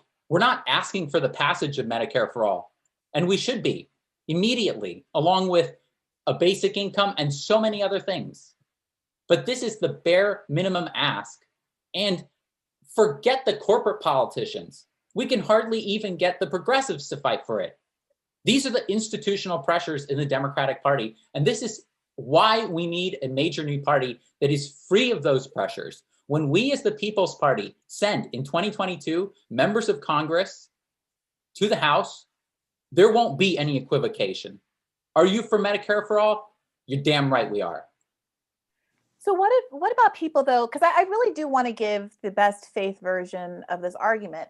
There are people who say that political capital is a real phenomenon, and it can be spent better, right? That if you poke the mama bear, as it were, that you could end up with even more punishment with respect to committee appointments, that, I don't know, other things could happen down the line. You might find yourself in a more difficult position getting other politicians to co-sponsor the bill, Medicare for all bill, et cetera. I think for me, I've had a hard time with that because it seems like the failures thus far are a demonstration of how little political capital there is at present. Right, regardless. And that people are being asked to offer up political capital to say, let's hold on to political capital, when what we actually have on the other hand is actual power in this specific moment. In this very specific moment. So I just want to ask Dr. West in closing, what message would you give to these Congress people who you have had an opportunity to work with and get to know, in particular over the context of Bernie Sanders' campaign? What kind of message would you want to deliver to them in person, if they're watching tonight? No, I just love the way you brilliantly formulate that there, my sister, with the clarity then. I think it's so very important. The first thing, of course, is that it's clear that the squad is the best slice of the Democratic Party. There's no doubt about that. They are our brothers and sisters. We can come together with them on a number of different issues. I'm hoping that Sister Nina Turner, I'm doing all that I can. I just sent her $250. I'm doing all I can to move her in. But when she gets in there, she knows she's dealing with a party that has a corporate rot at its center because it's tied to Wall Street, it's tied to Pentagon. It won't hit poverty. It won't hit mass incarceration. It won't hit the militarism and so forth. It won't hit the Israeli occupation, the Palestinians and so forth. So you say, okay, if that's the context of the party, let's just be honest about it and say that party does not have the capacity to actually deliver when it comes to the suffering that we're talking about. It's got some individuals in there that are decent, but it doesn't have the capacity. We're talking about a predatory capitalist system, and we're talking about the role of those two parties that are very tied to corporate money. So it's a moral and a spiritual witness, and to say somehow we've got to recognize when we do have power, we've got to use it, not in a narrow strategic way, but in the name of the suffering of those Sly Stone called everyday people, the joys the Scots and they are disproportionately chocolate. I mean, we can talk about reparations further down the line the same way. Yeah. How do you hit the issue when people don't have what they ought to have? Access to wealth and dignity and a job with a living wage and so forth and so on. That's the kind of, I think, vision and fire. And I do think that the squad, you know, they've got some of this inside of them. They're just in a decrepit, corporate-driven Democratic Party. Yeah. That's part of the problem. And they need to be forced for their own sake. They need to be forced to do this. Like, they can't do this without the political pressure, because that is actually, ironically, political suicide. It's not responding to the pressure. That's exactly right. And it's a matter of just accountability. And accountability, you know, cuts across the board. We all need to be accountable. All of us fall short. That's not a question in any way of us being pure and pristine. But the pressure has got to be real and concrete, because the social misery is undeniable. And to think that somehow you can put it off misses the point. I think accountability is such an important word. When AOC was running, I remember her saying that she needed to be pushed and held accountable when she was in office. I know there are a lot of people who feel it kind of in retrospect, or maybe at the time, that they wish that they had been more vocal in their criticism, maybe even Senator Sanders, and wishing that he had run his campaign in different ways and then maybe wouldn't be in this situation. And I think no matter how much we support someone, we have to understand that the crisis here, in my view, is largely an accountability crisis. We have a population that overwhelmingly supports Medicare for all. We have 88% of Democrats supporting Medicare for all, but barely half of Democrats in the House, our most representative body, supporting Medicare for all. And why are those politicians able to go along without reflecting the interests of their constituents? It's because we lack a media apparatus or any other kind of apparatus which is willing to highlight that contradiction and point to the fact that so much of what's motivating politicians isn't what their constituents want, but who is paying them, who is filling their campaign coffers. And without a stunt like this, I have a hard time assessing where that accountability mechanism is going to come into the picture and right the ship. It's so true, so true, so eloquent, so true. We also say a word about accountability or about political capital, but this country is suffering, as we've all described, as we've all witnessed on this call, on this town hall. This country wants, and yet they tune in to a corporate media and a political establishment that reflects in some plastic vanity an alternate reality that has no connection to their lives. And so what this country wants is a movement that has the courage of its convictions. That's what we need to deliver. We need a new party, but we also need this movement to believe in its own message, in its own principles, enough to do what is politically challenging, enough to do what might result in being a one-term member of Congress. Because we have to put the suffering of the people, as Dr. West said, above our own interests. Because that's what's supposed to separate us from the corporate politicians. Yeah, I really agree, Nick. I think that's really well stated. Katie, sorry, did I interrupt you? Oh, no, I was just going to say that I don't even think it's, I think that it's we don't even have to view it as a necessary kind of political suicide. I think doing this is not going to be political suicide. The more people you have making this argument, the more electable, the more viable. And, you know, what happens is, just so people understand, like the fact that it's not necessary, this is not being done with the expectation that it will pass. It's being done with the expectation that we are engaging in an intentionally, a lot of people criticize this as performative. Yes, it is performative. It's morally grounded, morally justified, performative activism. The point is to create a moment to highlight the immorality of opposing healthcare, of opposing Medicare for all during this pandemic. It may not pass, it probably won't pass, but this is a line in the sand. And then what happens is you shift the Overton window, or to use a less wonky term, you just shift norms. You make something politically toxic. It's not going to work the first time. You keep doing it again and again. Then you get all of the Democrats hopefully, who knows, to support it. Then the Democrats can do something which they can't do now, which is shame the Republicans and expose them as the ghouls that they are. They can't do that now because they're into the private insurance, Medicare for all who want it. And they don't have the moral clarity with which to challenge the Republicans. And when Jimmy said that great point about the biggest abuse of power is not using it, I was like, at least Republicans, they use it. They do terrible things with it.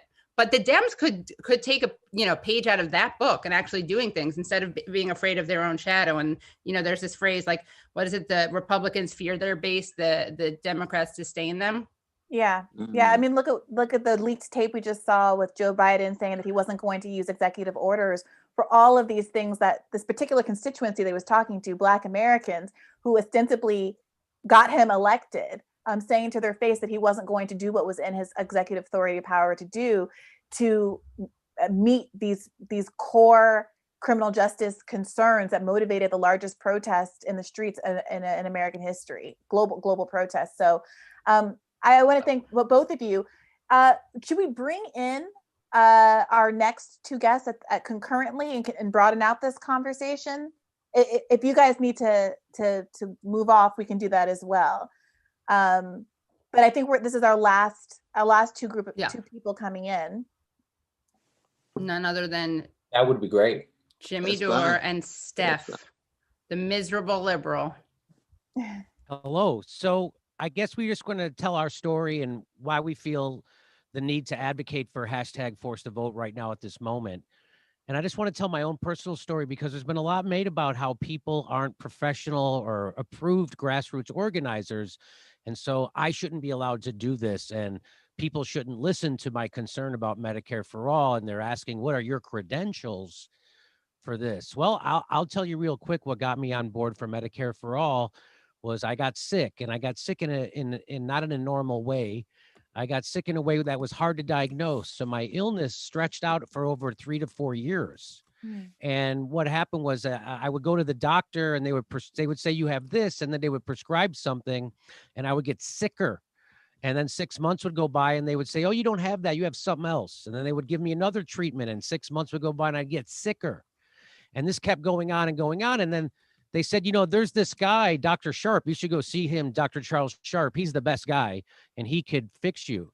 Well, he didn't take my insurance. And by that time, I was already broke, right? We had health insurance. I mean, they just don't pay for stuff. They don't pay for MRIs and CT scans. And I had to have special different kind of tests that nobody else could get. And I had to go to special places to get them. And I had to pay for it all out of my pocket. And I know what it's like, right? And I know what it's like to walk into a doctor's office that you owe money to and not have any room left on your credit card and have them deny you service while you're dying. And you don't know what's happening. You don't even know what your illness is yet. All you know is that you're about to die. And all you know is that you just bankrupted yourself. And I bankrupted my wife. And we didn't know where to turn or what to do. And then one day I stepped off a step the wrong way and my spine collapsed. I went from 5'10" to 5'7" like that. I had 6 vertebrae. So then I was like, hey, I'm just about ready to die. Maybe we should scrape together any kind of money we can and go see Dr. Sharp. So we did. And Dr. Sharp diagnosed me correctly within the first visit. And I had dead bone in my thigh at that time. I had dead bone in my spine. I had fractures all over my body, from my feet to my fingers to my neck to my ribs. I had broken bones all over my body, and I had dead bone in my hip and in my thigh, and I was supposed to get the Bo Jackson surgery. And Dr. Sharp sent me to the guy who invented that Bo Jackson surgery. Anyway, the long story short was he told me they have to take bone out of my shin, put it in my thigh, and I wouldn't be able to step on my leg for 6 months. And I was already hunched over and limping. I could barely move. But I could still sit down and do stand-up comedy. And if I didn't, I wouldn't have any money. So I would get pushed out into a comedy club and I would be helped up onto the stage and I would sit down and recite my act. And so doing that, I was offered an hour special on Comedy Central while I was dying. And I had to tell that doctor, I can't get this operation right now in my thigh because A, I don't have the money for it. And B, if I do it, I won't be able to do my Comedy Central special. And if I can't do that, I'm going to kill myself anyway. And he said, well, just so you know, Jimmy, at any moment, your thigh bone could snap. Any moment you step on stage, your thigh bone can snap, just so you know. And I said, well, that's a chance I got to take. And so we went bankrupt, and I didn't get that surgery. But Dr. Sharp, after 4 years of being misdiagnosed, finally helped me get back onto the road to recovery. And I'm still recovering today. And I don't think anybody has to go through that. I don't think anybody, because they got sick, should have to face wanting to kill themselves, bankruptcy, financial destruction, and not knowing where to turn, and not being able to get the help you want because they don't take your insurance. It's a crazy situation we're into, and I hope that that would give me the gravitas to be able to advocate for Medicare for all on behalf of me and my family and other people's families who go broke or are worrying about getting sick, because everyone knows we're one unique illness away from being bankrupt and out on the street. Everybody knows that. And if they don't vote for this right now, they're telling you they don't care. They'd rather protect themselves and their career and their position inside a party than help the people who elected them, who are dying in the middle of a deadly pandemic and the worst economic crisis in our history. That's what's happening. And I know I was told that I'm not allowed to advocate for this because I'm not official. Well, I'm telling you that this story gives me the ground to stand on. And people who have the same story like me, who don't have time to go out and be a professional organizer, I'm speaking for them.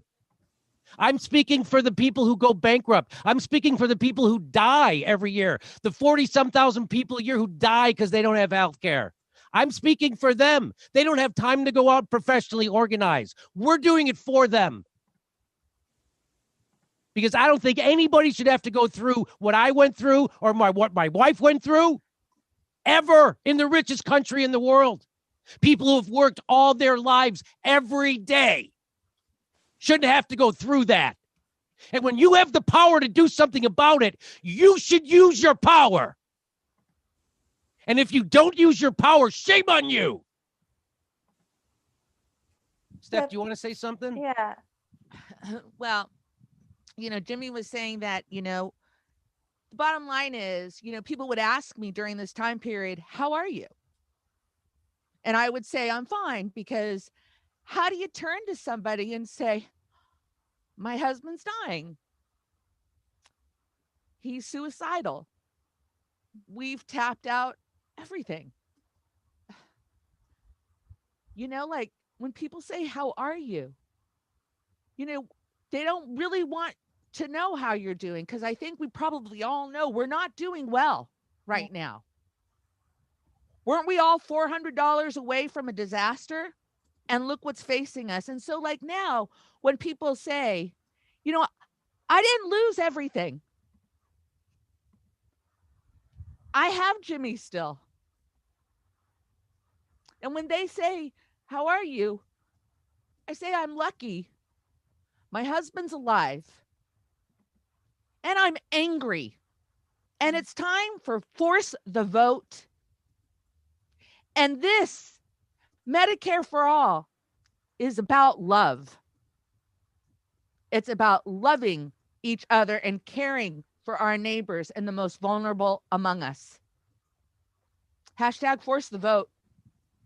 And if I don't have the credentials, high school English teacher for 20 years, proud union member, I don't know where I was supposed to get my credential to be a grassroots activist, but I think I earned it through my life experience. I want to just talk about that a little bit, because I think that the elephant in the room a little bit tonight is that there has been a division among the left on this issue. This isn't the typical Medicare for all discussion where we're trying to convince centrist Democrats, corporate Democrats, or Republicans to get on board. This has been surprising in a lot of ways, more emotionally taxing, because we're disagreeing with people who are typically comrades in a world where we don't have a lot of comrades, right? And one of the arguments that's been put forward is, and this is something that AOC said in her interview with Jeremy Scahill at Intercepted, was that the activists aren't behind this. This isn't a grassroots movement. And I wanted to know if that was true. And I started trying to reach out to people, try to talk to people in DSA and Healthcare Now, in PNHP, a number of activist groups. And my impression so far, from what I've been told, is that there is actually a lot of grassroots activity among membership, but that there's a gulf between what membership is interested in and what leadership is willing to fight for. Yeah, please. So I guess what AOC is saying, that when you poll Democrats and almost 90% of them are for this, I guess the 10% who are against it are all leading these grassroots organizations. Is that what she's telling me? Because that's what she's saying. She's saying that 9 out of 10 Democrats are for hashtag force the vote and Medicare for all, and the rest of them are for something else. So it doesn't make any sense. The people who are against hashtag force the vote, 99.9% of them have gold-plated health care. I have yet to personally not meet or talk to a person who doesn't have health care who is against hashtag force the vote. It's rich people. It's people who have great health care. It's people who aren't facing eviction. It's people who aren't facing a bankruptcy for medical debts. Those are the people who are against hashtag force the vote, or people who are actively working against it for whatever reason.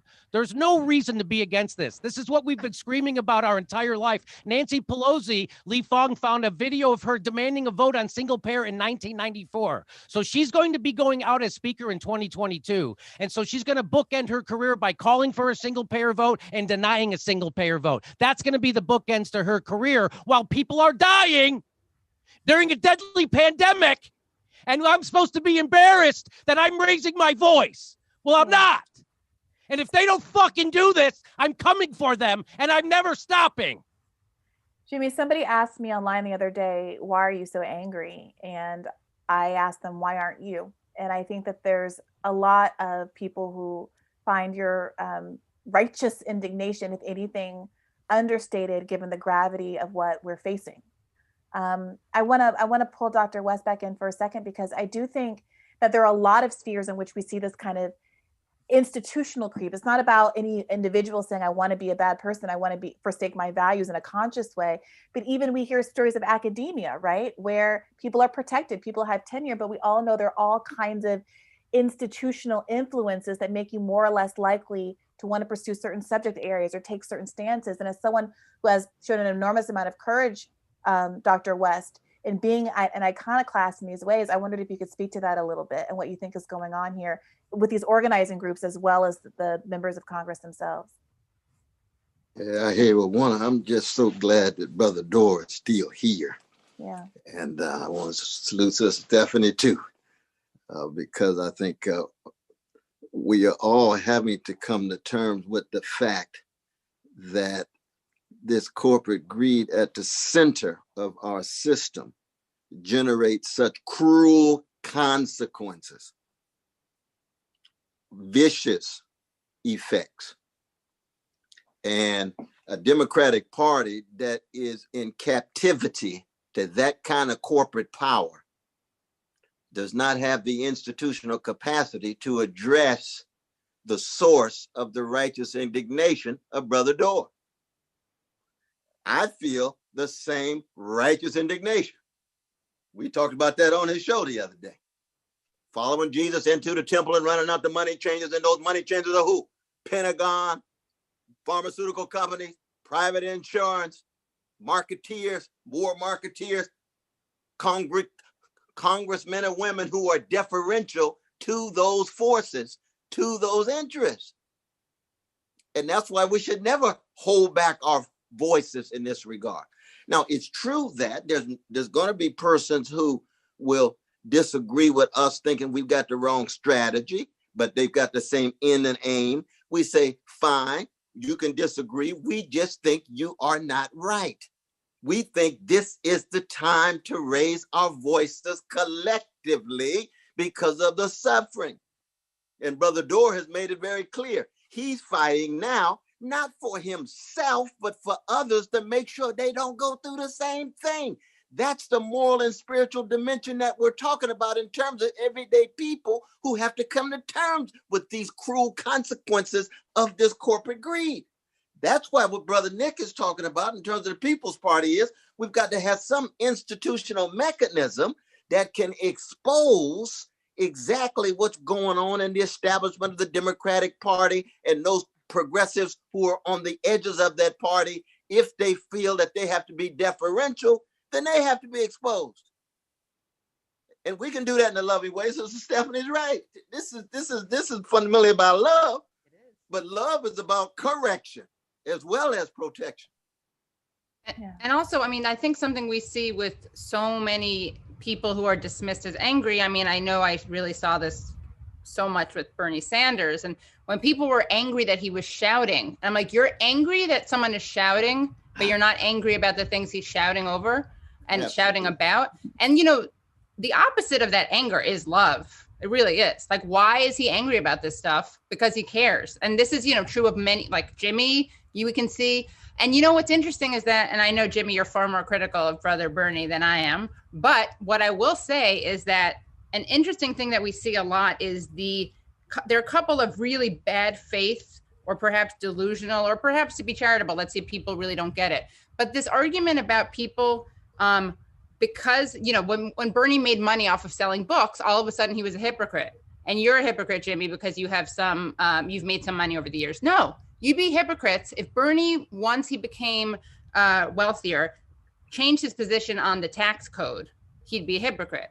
Right. Jimmy would be a hypocrite if once he got more money, he stopped caring about Medicare for all. That's the hypocrisy. Hypocrisy is not biography. I mean, FDR, he did a lot of bad stuff, but he also did a lot of great stuff. And is the fact that he was an aristocrat and part of this royal family, does that like make it not okay? He doesn't have cred. This is a really, I think, a very problematic argument that we usually see from centrists. And now we're seeing this from leftists. And there's that. And then, so there's the anger thing being bad as opposed to being righteous.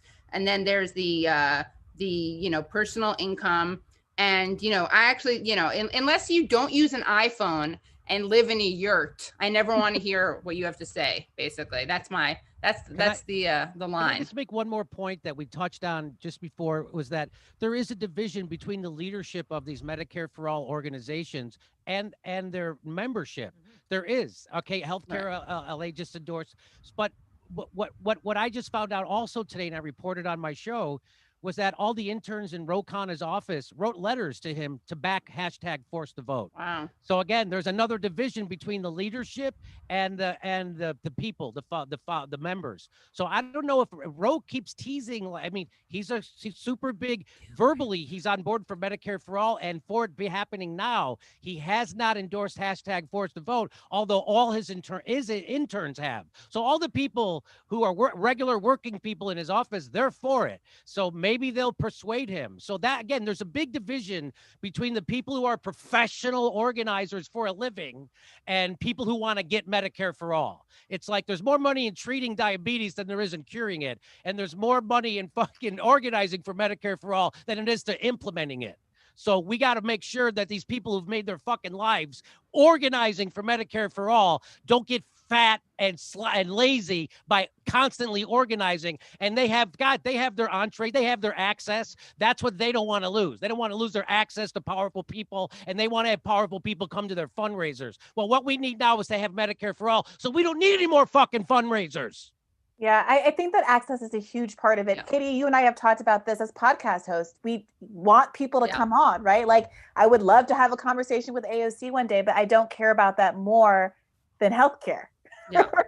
like pushing or holding someone accountable. Yeah, and I would hope that she is the kind. I would want her on my show because I hope that she's the kind of person that would rise to this challenge in this moment, because that's the kind of leadership I would hope to be able to foreground.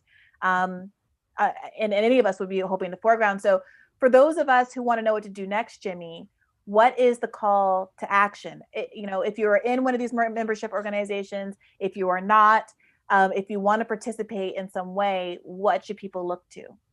Well, I would #Force the Vote.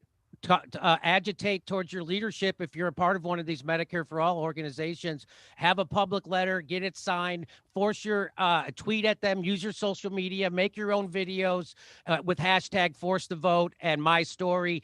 And all we can do is pressure. It's up till January 3rd, right? So that's when the vote happens. People go to forcethevote.org.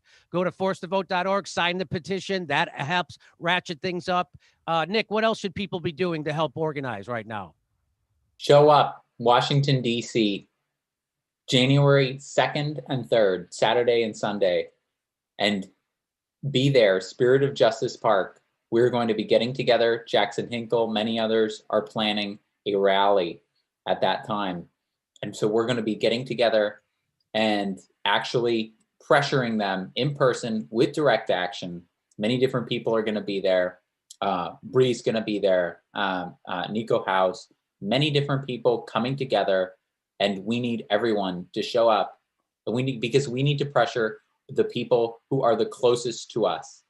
If they can be moved, and if they can't be moved, then we need to have a conversation that is much deeper than this about electoral politics and the Democratic Party as a whole. Something that we've begun as the Movement for a People's Party. So show up there, call them, email them, take direct action, do everything possible, sign the petition. That's what we need now. And I will say, I have found myself as someone who's very new to organizing. I'm a novice. I would never pretend to have more experience or know-how than anybody in this arena.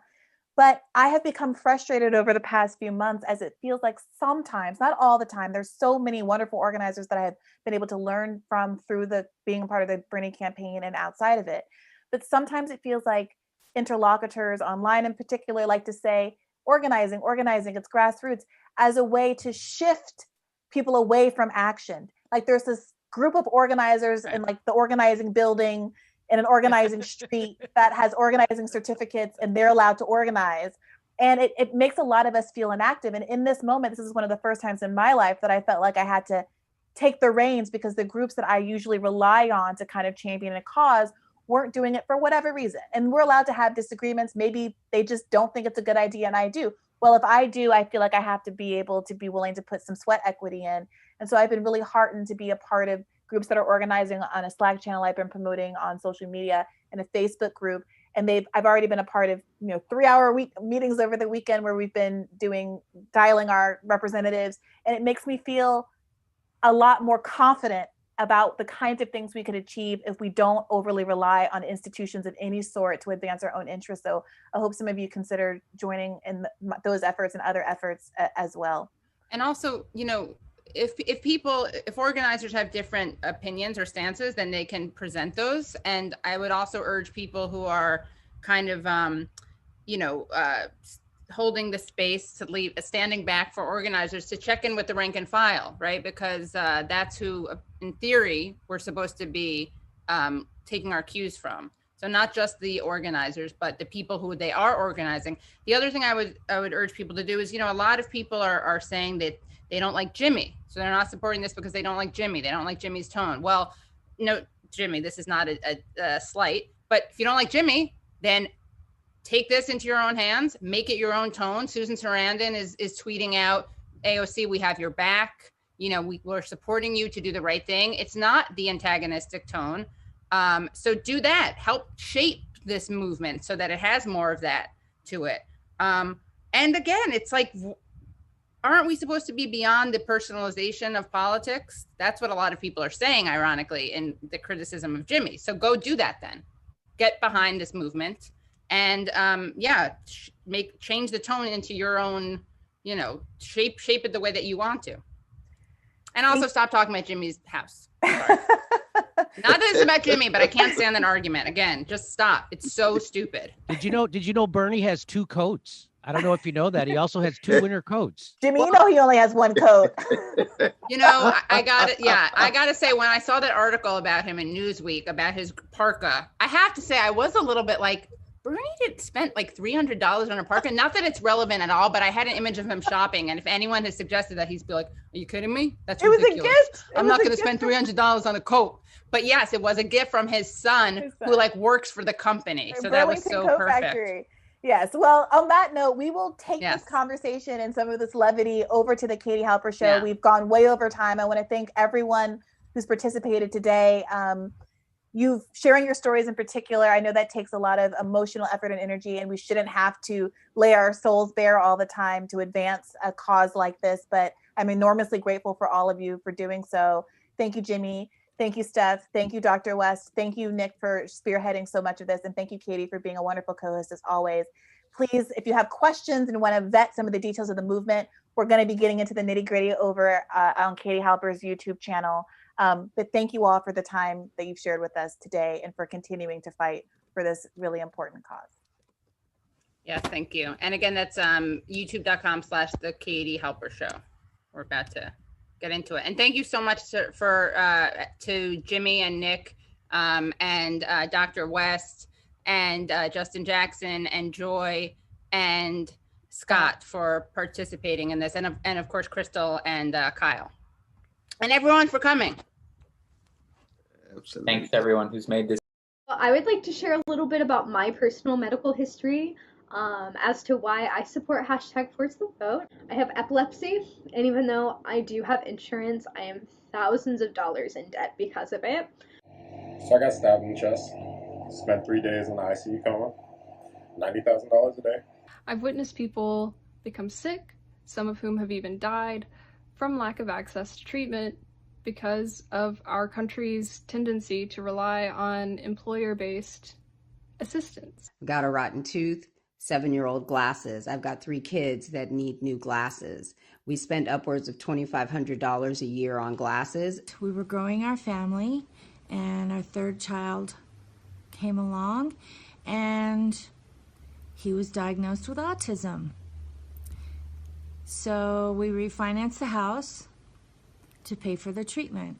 In my life, I've experienced many friends that committed suicide or family members who have passed and died because they couldn't afford the procedure that they needed to live. Eastern Kentucky still does have a bad drug epidemic.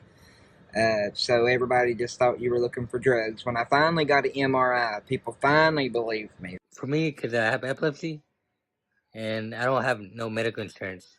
We need to pressure the progressive members of Congress to force the vote on Medicare for all.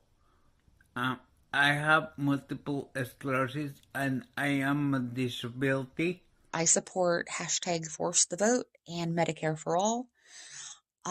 Not just because I am currently without medical insurance, but also because even when I did have pretty good medical insurance, I experienced firsthand some of the shortcomings that exist in the current system. Now my friend Francisco died because of COVID.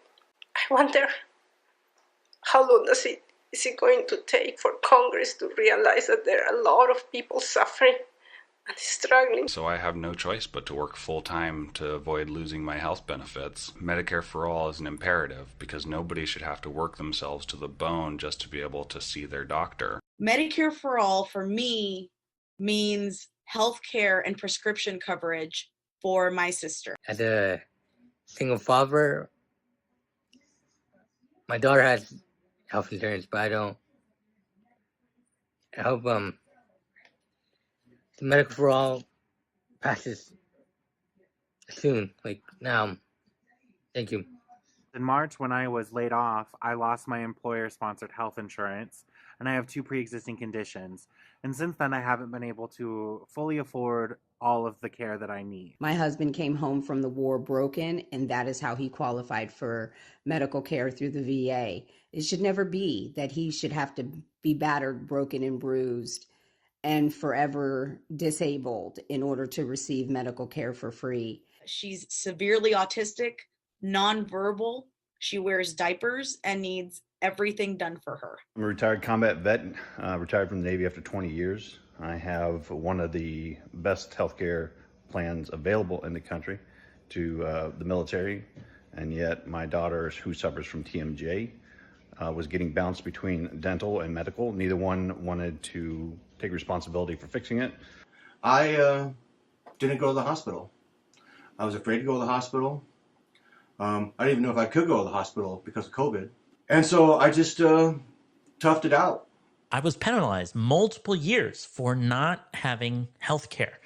And that is debt that I still owe to the IRS. The only treatment for a Chiari-1 malformation is also a surgery I cannot afford. And the medications for her autism are more than $2,000 a month. The same medication in another country like India is $14. Here's insulin. You have to wonder, what's this worth? Well, it's worth your life. But it's worth a vial of it could be somewhere around $300. And I didn't have insurance, so I was in bad shape. By the time I reached that diagnosis and had some idea of what to do to treat my illness, I could no longer afford to treat my illness. Both of my grandparents are in their 70s and are thousands of dollars in debt because they both survived cancer. They're not able to live off of retirement. They have to work full-time at a Walmart in order to survive. That means that someone decide how to treat me based on what is profitable by the insurance and not based on the decision of my doctor. I ended up having to stay 2 nights in the hospital because I was misdiagnosed with tuberculosis. The total bill was $20,000. The housing bubble burst, and we filed bankruptcy to try to save the house. But of course, we were hit with a triple whammy. Everything we worked for, and our family are leaves blowing in the wind. These people should not be able to profit and kick us out of our home. It doesn't make one grateful to be alive when they have to look at that type of bill.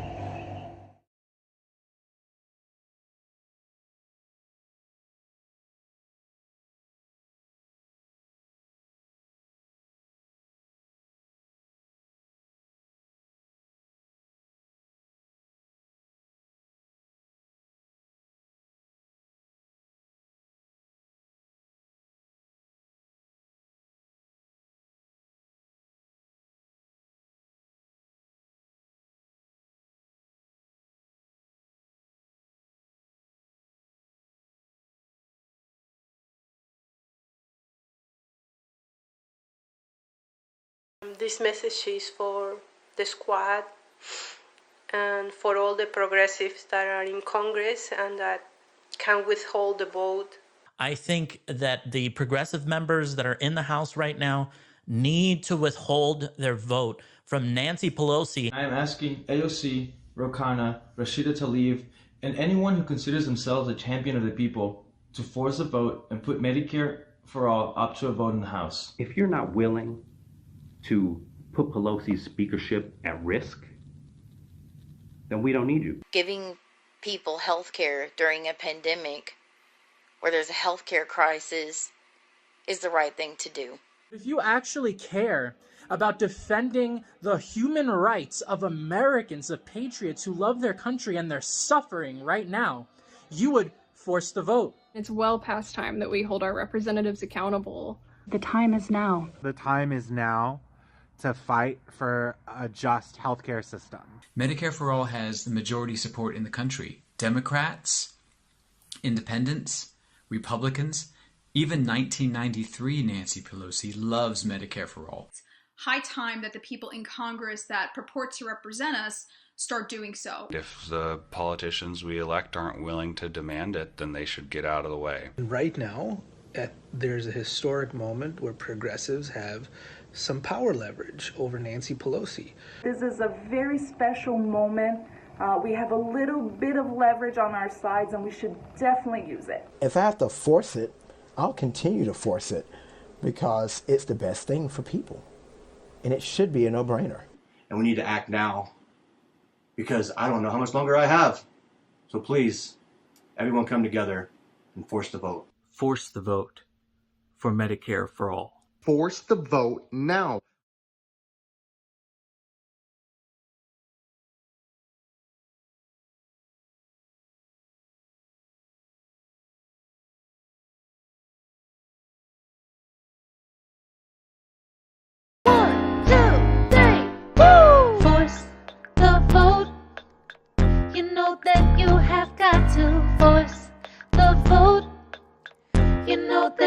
health